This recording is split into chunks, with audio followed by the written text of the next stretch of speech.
ప్రియమైన దేవుని సంగమా, ఆయన ఆలోచనలు వినడానికి ఆయన ఏమైనా దేవుడు, ఆయన ఎంత బలం కలిగిన దేవుడు, శక్తివంతుడు, పరిపూర్ణ మానవుడిగా భూమి మీద అడుగుపెట్టిన మన యేసయ్య ఆలోచన విధానాన్ని, ఆయన ప్రణాళికను, ఆయన చిత్తమును, ఆయన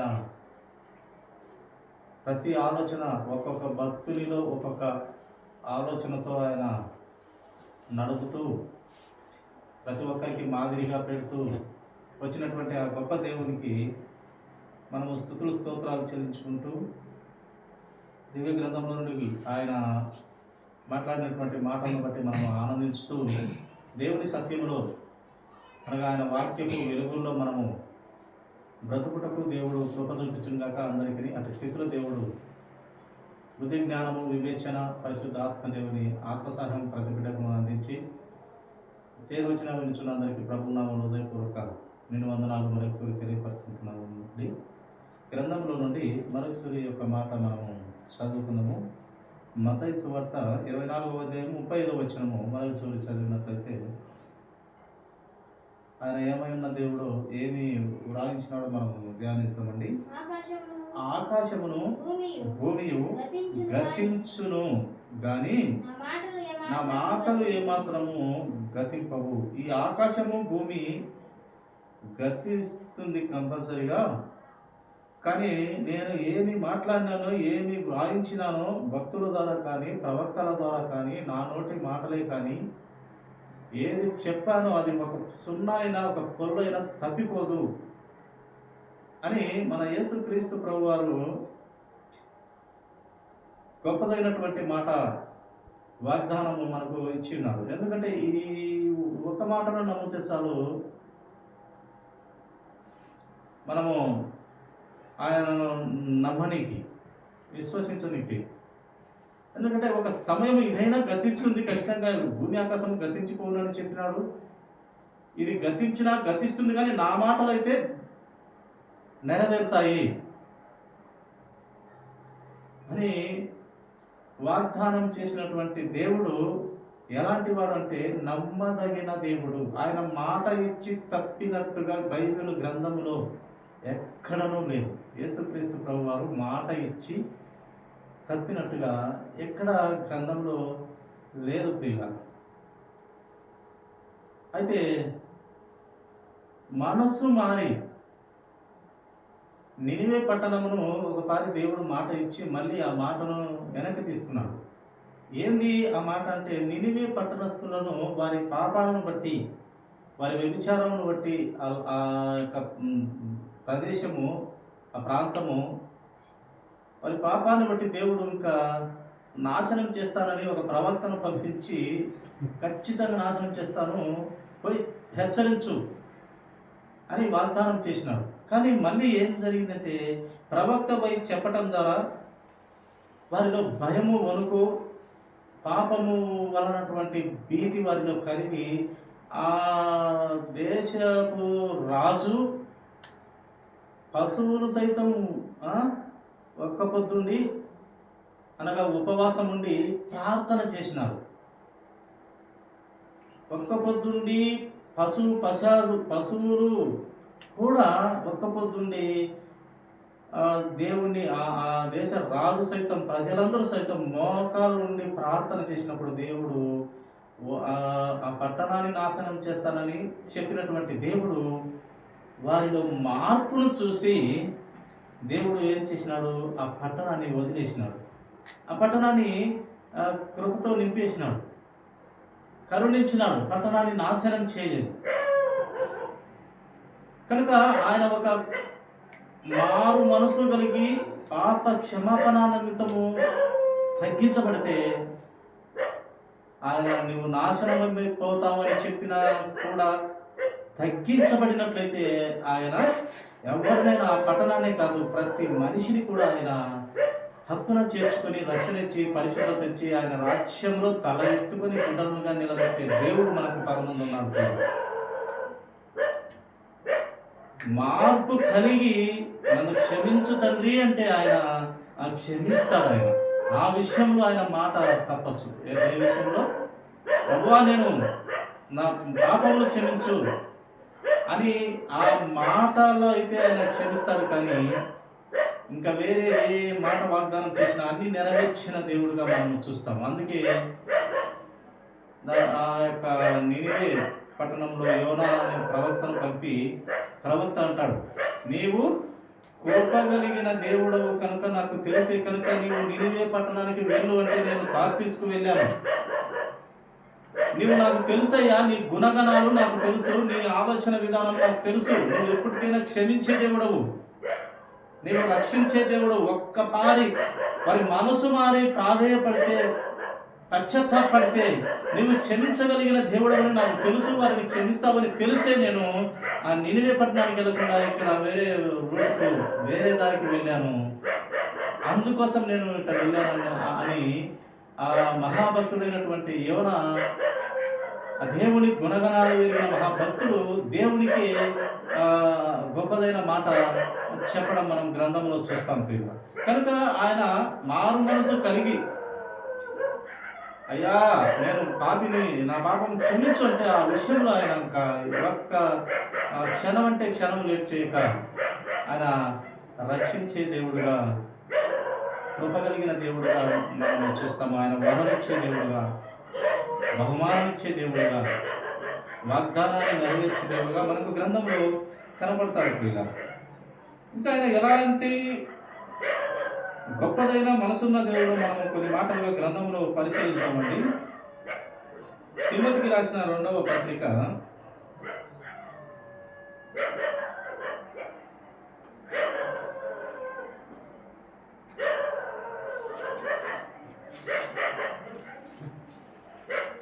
2వ పత్రిక 2వ అధ్యాయము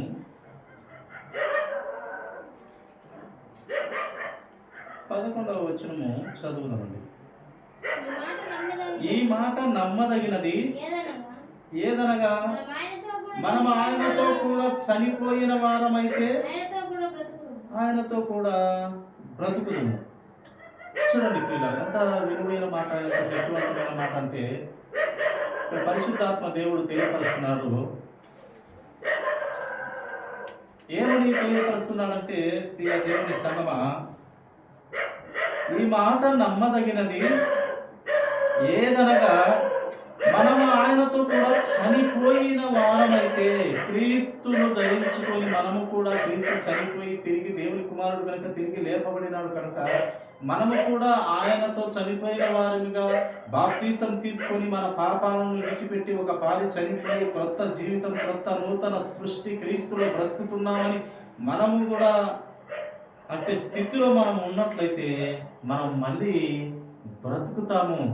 మనం ఒకప్పుడు ఈ శరీరం చనిపోతుంది, మళ్ళీ దాచిపెట్టబడినటువంటి ఈ శరీరాన్ని మళ్ళీ తిరిగి ఆయన లేపి మహిమ శరీరాన్ని ఇచ్చి ఆయన మళ్ళీ 2వ రాకడకు వచ్చినప్పుడు ఈ యొక్క ప్రక్రియ అంతా జరిగి ఆయన మళ్ళీ పరలోక రాజ్యానికి పిలుచుకొని పోయే దేవుడుగా మనము గ్రంథంలో చూస్తాం. అందుకే ఆయన మాట తప్పని దేవుడు, నమ్మదగిన అది ఆయన మాట నమ్మదగినది. ఒక్కటే ఒక మాట చెప్పినాడు అబ్రహాముతో, నేను నీ దేవుడనైన యెహోవాను, నిన్ను ఆకాశంలో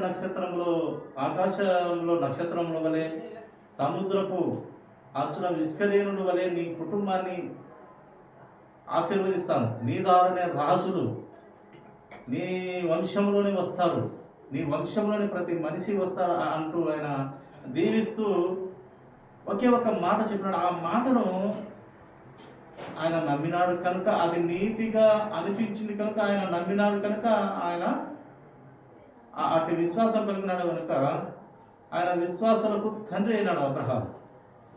ఒకే మాట చెప్పినాడు, నమ్మేసినాడు. ఆయన ఒకప్పుడు విగ్రహారాధికుడుగా ఉన్నాడు. మన యేసయ్య లేక మన యెహోవా దేవుని మాట విని నమ్మినాడు. నమ్మి దేవుడు ఒక ఫలము, ఒక కొడుకైనటువంటి ఒక ఫలము, ఒక బహుమానం ఇచ్చి ఇతన్ని పరీక్ష చేస్తామని చెప్పి ఆ పరీక్షలో కూడా ఏమన్నా ఒక్కరిని ఎనుగు తీయక తీసుకుపోయి ఒక అడవిలోకి తీసుకుపోయి ఒక కొండలోకి తీసుకొని పోయి బలి ఇవ్వడానికి కొనుక్కున్నాడు. బైబిల్ గ్రంథంలో రాయబడుతూ వచ్చింది, ఇస్సాకును అబ్రహాము బలి ఇచ్చాను అని రాయబడింది. కానీ బలి అయితే జరగలేదు. కానీ హృదయంలో మనస్ఫూర్తిగా దేవునికి బలి అనుకున్నాడు, నిశ్చయించుకున్నాడు, కత్తి తీసి ఎత్తాడు.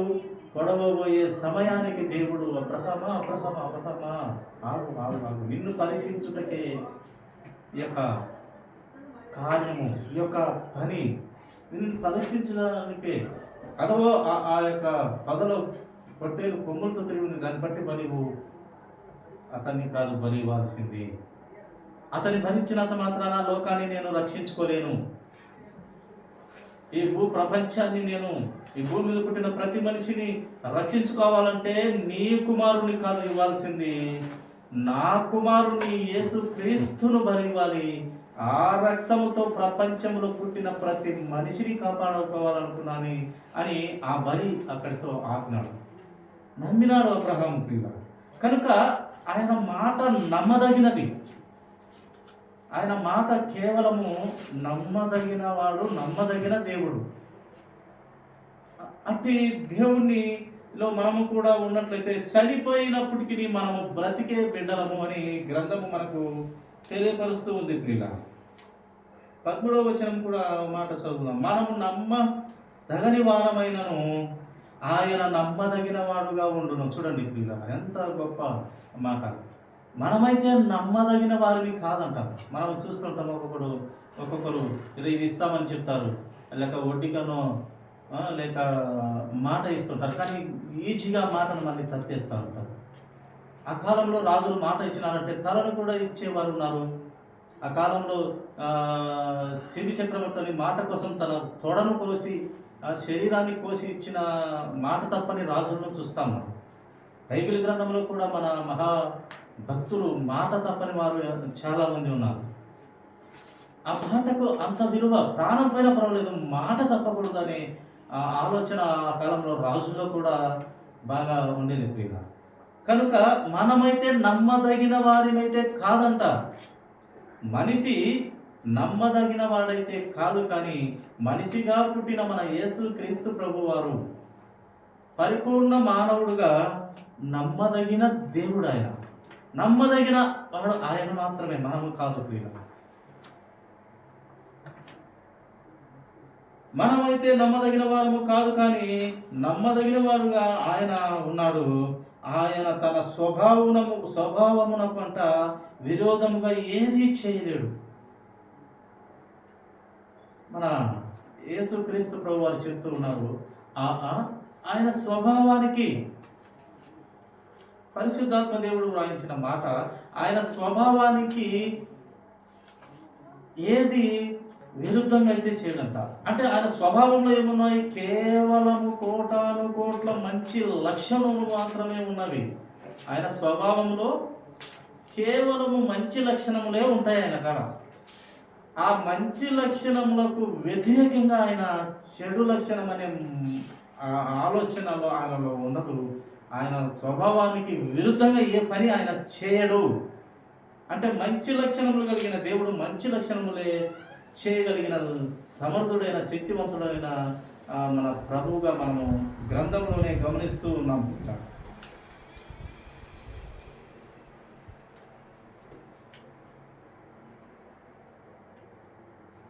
చూడండి ప్రియులారా, మనము మరి ఒక లేఖనం మనము పరిశీలిద్దాము.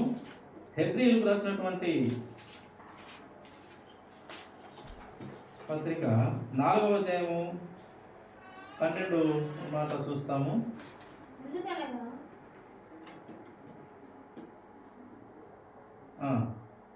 ఎందుకనగా దేవుని వాక్యము సజీవమై బలము గలదై రెండంచులు గల ఎటువంటి ఖడ్గము కంచెను వాడిగా ఉండి ప్రాణాత్మలను, కీళ్లను, మూలుగులను విభజించునంత మట్టుకు దూరుచు హృదయము యొక్క తలంపులను, ఆలోచనలను శోధించుతున్నది. అంత శక్తివంతమైనదంట దేవుని వాక్యము. చాలా శక్తివంతమైనది.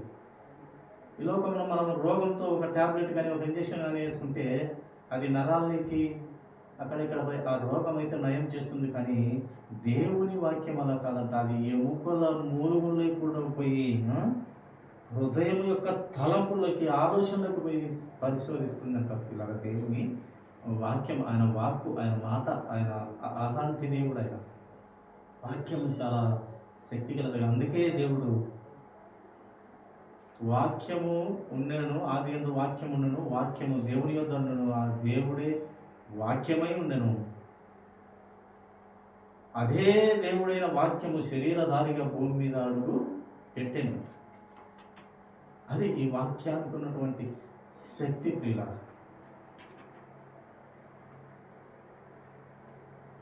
13వ వచనం కూడా ఒక మాట చదువు. మరియు ఆయన దృష్టికి కనబడని సృష్టం ఏది లేదు, మనం ఎవరికి లెక్క చెప్పవలసిన ఉన్నదో ఆ దేవుని కన్నులకు సమస్తమును మరువలేక తేటగా ఉన్నది. ఎవరికి లెక్క చెప్పాలనో ఆ లెక్క చెప్పవలసిన దేవునికి మరువు ఏది లేదు, సమస్తము తేటగా. సముద్రపు గర్భములోకి పోయినా కూడా అక్కడ మహా అగాధము, మబ్బు, చీకటి ఉంటుంది, కానీ ఆయనకు తేటగా కనపడుతుందట. అలాంటి దేవుడు, మనం ఎవరికైతే లెక్క చెప్పవలసిన దేవుడో ఆయనకు కన్నులకు సమస్తమును మరువే లేదు. ఆయన తేటగా చూడగలిగినటువంటి దేవుడుగా మన యేసుక్రీస్తు ప్రభు వారిని మనము చూస్తాం ప్రియుల. కనుక అట్టి కృప కలిగిన దేవుడు మన యేసుక్రీస్తు ప్రభు వారు. కీర్తనల గ్రంథం 33:4 వచనం మాట మనం చదువుదామండి. కీర్తనల గ్రంథము త్వరగా కొన్ని లేఖనాలు ధ్యానించి ముగించుకున్నాము. యెహోవా వాక్యము యథార్థమైనది, ఆయన చేయనదంతయు నమ్మకమైనది. యెహోవా వాక్యం అంట యథార్థవంతమైనది, నీతి న్యాయము జరిగించేది, ఆయన చేసేదంతా కూడా నమ్మదగినది. అందుకే ఇలాంటి వాక్యాలు, గొప్పదైన వాక్యాలు చాలా బైబిల్ గ్రంథంలో రాసి ఉండటం చూసి అన్యజనులు లేక ప్రభువుని విశ్వసించని వారు, అసలు దేవుడే లేనని ఉన్నటువంటి వారు, ఏంది బైబిల్లోని ప్రత్యేకత, వీళ్ళు ఏంది వీధులు చెప్తారు, మందిరాల్లో చెప్తారు, పవిత్రత అంటారు, ఆయన రక్తం అంటారు, ఏంది అని ఒక ఆయన బైబిల్ గ్రంథం చదివి దీంట్లో తప్పులు బట్టి వీళ్ళకు బుద్ధి చెప్పాలనుకున్న ఒక ఆయన చదివి తన తప్పును తెలుసుకొని తాను పవిత్రుడైపోయినాడు. అంత మనుషులను, దొంగలను, వ్యభిచారులను, మంత్రగాలను, ఎటువంటి పనికిమాలను కూడా ఈ గ్రంథము, ఆయన మాట మనుషులను చేసి దేవుని అంత టోలన చేస్తూ ఉంది బైబిల్ గ్రంథము. ఆయన నోటి మాట ఆ యేసుక్రీస్తు ప్రభు వారు. అంత శక్తి కలిగినటువంటి దేవుడు మన యేసుక్రీస్తు ప్రభు వారు. అందుకే ఆయన గురించి ఎన్ని సంవత్సరాలు ఎవరైనా చెప్పని ఆయన ప్రేమను కనుగొనాలంటే కష్టమవుతా ఉంది. తవ్వుతుంటే ఎంతో ప్రేమ కనపడుతుంది, చెప్తుంటే ఎంతో చెప్పాలనిపిస్తుంది. అది ఆయన మంచి లక్షణములు కలిగిన దేవుడు కదా. అట్టి దేవుడు మనకు ఉన్నాడు ప్రియుల. కనుక యెహోవా వాక్యము యథార్థమైనది, ఆయన చేయనదంతయు నమ్మకమైనది. కనుకనే అబ్రహాము ఒక్క మాటతోనే నమ్మేసినాడు. ఆ నమ్మిన విశ్వాసాన్ని బట్టి విశ్వాసులందరికీ తండ్రి తండ్రి తండ్రి అయిపోయినాడు. అట్టి నమ్మకమైనది దేవుని వాక్యము, దేవుడై ఉన్నటువంటి నోట నుండి వచ్చినటువంటి వాక్కులు ప్రియులరా. అట్టి యథార్థమైనటువంటి మాటలు దేవుని. అదే కీర్తన గ్రంథము 119వ అధ్యాయము 105వ మాట చదువుకుందాము. 119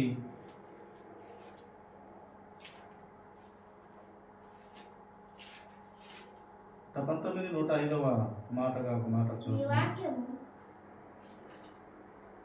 నీ వాక్యము నా పాదములకు దీపమును, నా త్రోవకు వెలుగునై ఉన్నది. ఆయన వాక్యం అంట ప్రతి మనిషికి ఎలా ఉన్నదంట?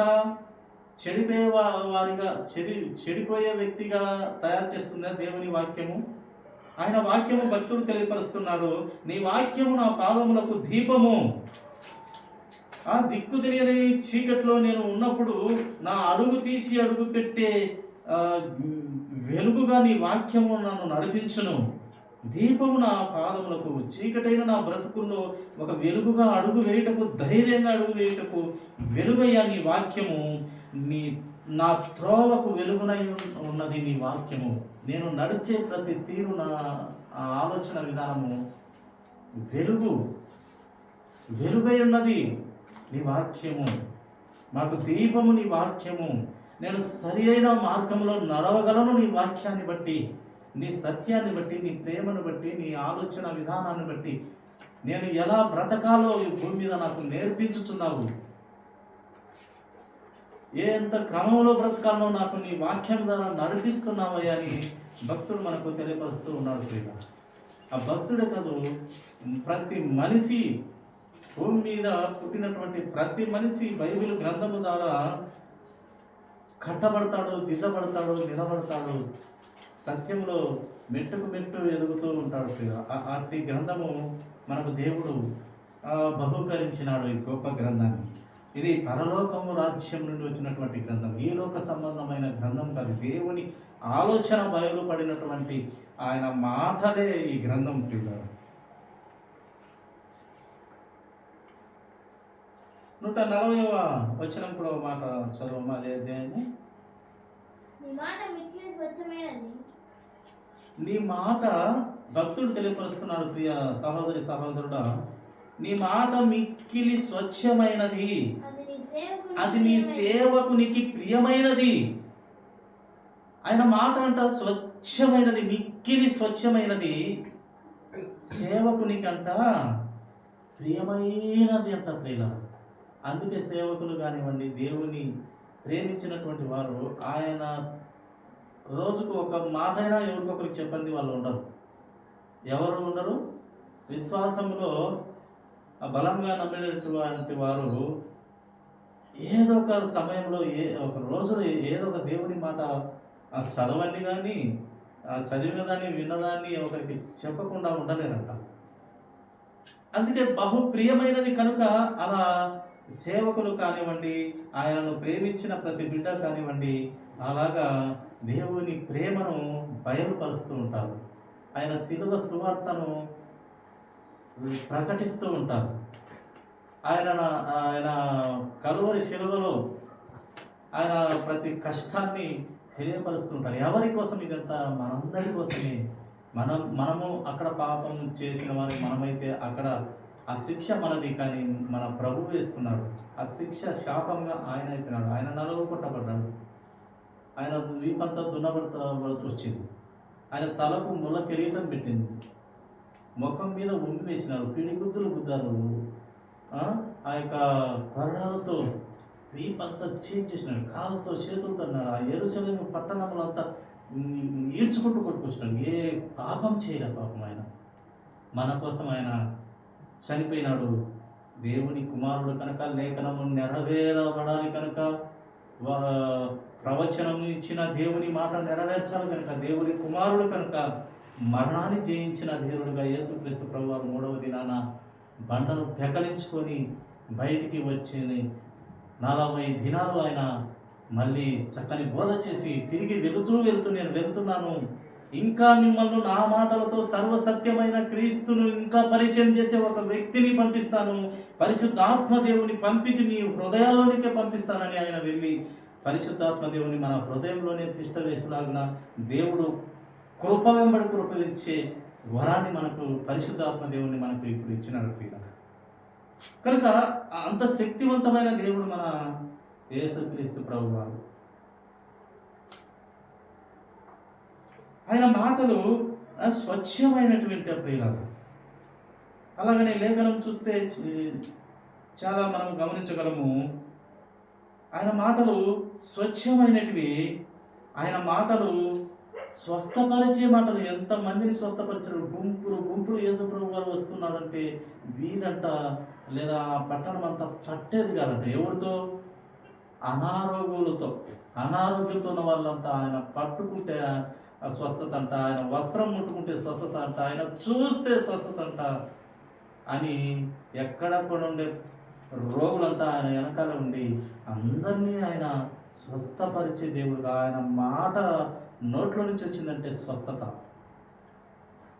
ఆశ్చర్య కార్యం, అద్భుత కార్యములు అట్లా చేసినాడు మన యేసుక్రీస్తు ప్రభువారు. ఆయన చేసినటువంటి రాస్తే ఈ భూ ప్రపంచమంతా, ఆకాశమంతా రాసిన భూ ప్రపంచమంతా రాసినటువంటి ఎత్తి పెడితే చాలాదో చెప్పినాడు. అందుకే అన్ని చేసినాడు ఆయన.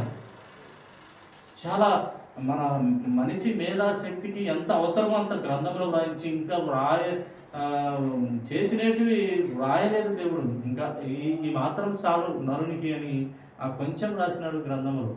చాలా ఎక్కువ ఆయన చేసిన అద్భుత కార్యాలు, సూచక్రియలు, అనేకమైనటువంటి గొప్ప గొప్ప కార్యాలు ఆయన ఇంకా గ్రంథంలో వ్రాయలేదని గ్రంథము పరిశుద్ధాత్మ ద్వారా మనుషులతోనే వ్రాయించినాడు దేవుడికి. కనుక అట్టి శక్తివంతమైన దేవుడిని మనము మనస్ఫూర్తిగా మనము దేవుని ఆలోచనలో మనము బ్రతకాలని దేవుడు కోరుతూ ఉన్నాడు. దేవుని మాటలు స్వస్థత పరిచే మాటలుగా ఉన్నాయి. చనిపోయిన వారిని బ్రతికించే మాటలు. ఆయన ఎంతమందిని ఆయన యేసుక్రీస్తు ప్రభువారు బ్రతికించాడు, చాలా మందిని బ్రతికించాడు. ఆయన బ్రతికించడమే కాదు, తన బిడ్డల ద్వారా కూడా, తన కుమారుల ద్వారా, కుమార్తెల ద్వారా, తన నమ్మిన బిడ్డలు, విశ్వాసులు, ఆయన శిష్యులు, ఆయన సేవకుల ద్వారా కూడా మనుషులు, చనిపోయిన మనుషులను కూడా బ్రతికించే కెపాసిటీ, బ్రతికించే ఆ పరిశుద్ధ ఆత్మశక్తి, ఆ వరము సాధారణమైన మనుషులకు ఆయన ఇచ్చినాడు. ఆయన బ్రతికించడమే కాదు, మన చేత కూడా బ్రతికించే శక్తి దేవుడు ఇస్తూ వచ్చినాడు. ఆయన బ్రతికిస్తాడు, ఆయన దేవుని కుమారుడు. కానీ మనుషులకు అసాధ్యమైనది ఆ దేవుడు చెప్తే మనుషులు బ్రతుకుతూ వచ్చినాం. ఆయన శక్తిని బట్టి, ఆయన వాక్కును బట్టి, ఆయన పరిశుద్ధత, నీతి, న్యాయమును బట్టి బ్రతుకుతూ వచ్చినారు. ఆయన బ్రతికించడమే కాదు, తన భక్తుల ద్వారా కూడా మనుషులను బ్రతికిస్తూ వచ్చినాడు మన యేసుక్రీస్తు ప్రభువారు. కనుక ఆయన ఉంటే మనకేముంటుంది? శాంతి, సమాధానము ఇచ్చే దేవుడు ఆయన. మనకు శాంతి, సమాధానము, నీతి, న్యాయము ఆయనలో ఉన్నటువంటి లక్షణాలే. అట్టి కోటాను కోట్ల మంచి లక్షణములు కలిగిన దేవుడు మనకు పరమందున్నాడు, మన హృదయంలోనే ఉన్నాడు. ఎక్కడ ఇద్దరు ముగ్గురు ప్రార్థించినా, కన్నీళ్లు విడిచినా వారి మధ్యనే ఉంటానన్న గొప్ప దేవుడు మనకున్నాడు. కనుక అట్టి దేవునిలో మనము ఆయన వాక్యాన్ని నమ్ముచు ముందుకు వెళ్ళాలని పరిశుద్ధాత్మ దేవుడు తెలియపరుస్తున్నాడు. అటు స్థితిలో మనం ముందుకు వెళ్ళదు గాక. అటు జ్ఞానం దేవుడు ప్రతి ఒక్కరికి పరిశుద్ధాత్మ దేవుడి ఆత్మ శక్తి అందరికీ వచ్చును గాక. ఇంకొద్ది మాటలు దేవుడు దీవించును గాక. తలలో చిన్న